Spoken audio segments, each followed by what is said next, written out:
Section on retaliation might genuinely change how you handle your next workplace conflict. Employment law in the United States did not arrive fully formed. It was built piece by piece over more than a century of labor struggle, court decisions, and legislative action.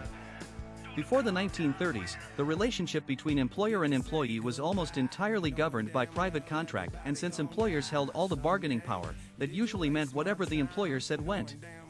Workers had no federal minimum wage, no guaranteed right to organize, and no protections against arbitrary termination. The New Deal era of the 1930s changed everything.